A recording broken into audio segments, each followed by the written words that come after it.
भारत ने फिर से ये साबित कर दिया है कोई कितनी मर्जी ही कोशिश कर ले इस देश को रोकने की, लेकिन किसी भी देश की बस की बात नहीं है भारत को रोकना। बेसिकली अमेरिकन चाहते हैं कि इंडिया को टेक्नोलॉजिकली अपडेट करें ताकि ये चाइना को डिसएडवांटेजेस पोजीशन में रखे विद अस। इंडिया का इंटरेस्ट किन चीजों में है? देखें, कोई पाकिस्तान तो नहीं है ना कि जी ठीक है तालिबान के साथ ही गुजारा कर लेंगे, इनको थोड़े से पैसे पूसे दे लो या इनका वो कर लो। जैसे हमारे यहाँ पे हम लोग तो पता है सस्ते बिक जाते हैं, इंडियन से बिकते, हम तो बिक जाते हैं सस्ती कौड़ियों के दामों में, हम बिक जाते हैं।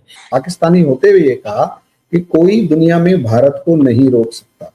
जी बिल्कुल। जब दुश्मन देश का कोई एक सिटीजन तारीफ करते हुए अपने आप को ना रोक पाए तो ये समझ लीजिएगा सबसे बड़ी अचीवमेंट हमारी कंट्री की ये है। अमेरिकन्स कभी भी इंडिया को इस्तेमाल नहीं कर पाएंगे क्योंकि इंडियंस कोई मौका नहीं अमेरिका को देंगे। वो जैसे कहते हैं ना, अमेरिका कानों को हाथ लगाएगा।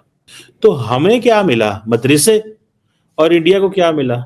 बायोटेक्नोलॉजी, सेमीकंडक्टर, ये मिला।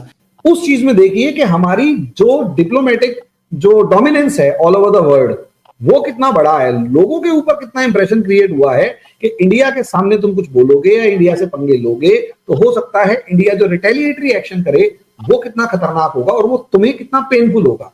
ये चाइना के दिल से पूछिए भाई, ये चीजें हैं मिली। इसके ऊपर इंडिया और अमेरिका के ताल्लुकात जो हैं वो आप समझ लें कि चल रहे हैं कि हम तो बहुत सस्ते बिक गए भैया। US vice president JD Vance और उनकी wife second lady Usha vents के इंडिया आने के बारे में, ये उनका दूसरा बैरूनी सफर है जिसमें उषा वैंस अपने मुल्क यानी इंडिया का पहला दौरा रस्मी टूर के तौर पर करेंगी। इस विजिट की अहमियत ना सिर्फ डिप्लोमेटिक राब्ते और सिक्योरिटी इश्यूज को मजबूत करने में है बल्कि ट्रेड टैरिफ्स और स्ट्रेटेजिक पार्टनरशिप्स के हवाले से भी एक नया मोड़ हो सकता है। पाकिस्तान और यूएस के दरमियान हाली सियासी तनाज़ात को देखते हुए आपके मुताबिक US vice president JD Vance का दौरा क्या सिर्फ एक सकाफती इवेंट है या फिर इसके पीछे कोई सियासी स्ट्रैटेजी और इन्फ्लुएंस का किरदार भी शामिल है? देखिए, पहली बात तो यह है कि उषा वैंस का जारी बात है भारत से ताल्लुक है, लेकिन आपको पता है कि she is Indian American heritage और उनकी जो फैमिली है बेसिकली वो आंध्र प्रदेश से है, लेकिन वो पैदा उधर ही हुई और उनके बड़े वो जैसे कहते हैं ना, she grew up basically in the United states और वहीं पे वो रही। ये लॉ स्कूल गई जहां वो जेडी वैंस साहब से मिली और बड़ी टॉप लॉ फर्म्स में उन्होंने काम किया हुआ है।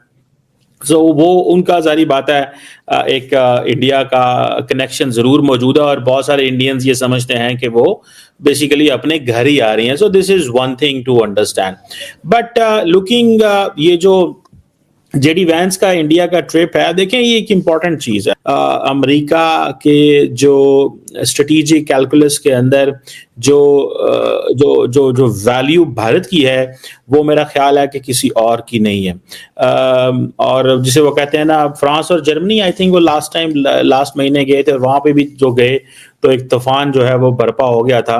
और ये समझ लें कि ये एक इंडियंस जो हैं वो बड़ी समझते हैं कि हमारा एक बहुत बड़ा इम्पोर्टेंट रिलेशनशिप है अमेरिका के साथ कि अब उनको यहाँ पे आना पड़ा है। आपको पता है कि जेडी वैंस तो आ ही रहे हैं इस महीने के आखिर में और ये अपनी वाइफ के साथ, और इससे पहले आपको पता है तुलसी गैबर्ट जो हैं वो भी होके चली गई हैं।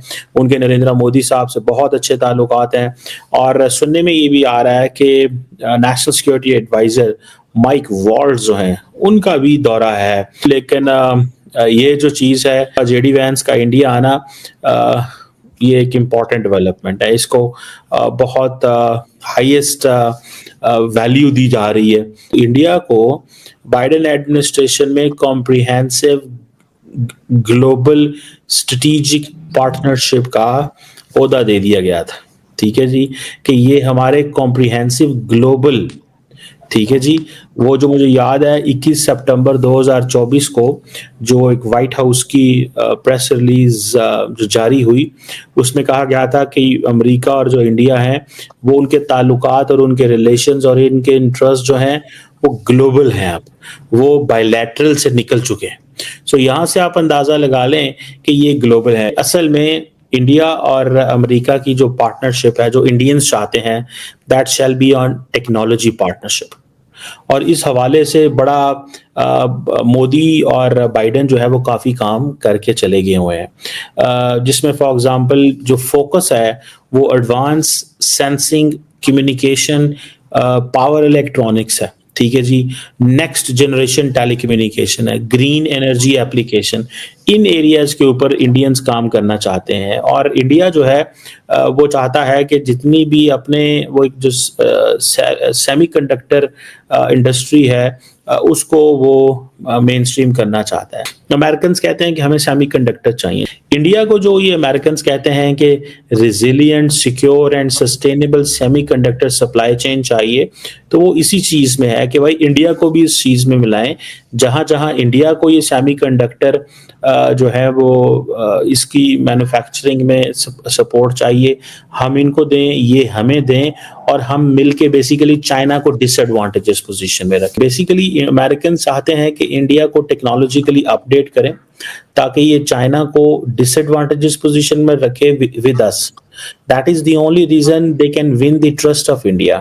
That is the only reason they can believe कि हम चाइना के इंडिया के साथ मिलके काम कर सकते हैं, और कोई रीजन नहीं है। इंडिया का इंटरेस्ट किन चीजों में है? देखें, कोई पाकिस्तान तो नहीं है ना कि जी ठीक है तालिबान के साथ ही गुजारा कर लेंगे, इनको थोड़े से पैसे पूसे दे लो या इनका वो कर लो। जैसे हमारे यहाँ पे हम लोग तो पता है सस्ते बिक जाते हैं, इंडियन से बिकते, हम तो बिक जाते हैं सस्ती कौड़ियों के दामों में, हम बिक जाते हैं।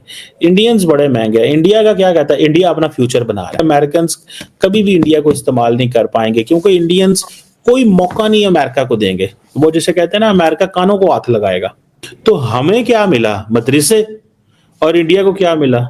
बायोटेक्नोलॉजी, सेमीकंडक्टर, ये मिला उनको जनाब। इस फ्यूचर उनका साइंस एंड टेक्नोलॉजी में, आर्टिफिशियल इंटेलिजेंस में वो आ गए, क्वांटम एंड क्रिटिकल टेक्नोलॉजी में वो आ गए भाई ये चीजें हैं मिली। इसके ऊपर इंडिया और अमेरिका के ताल्लुकात जो हैं वो आप समझ लें कि चल रहे हैं कि हम तो बहुत सस्ते बिक गए भैया।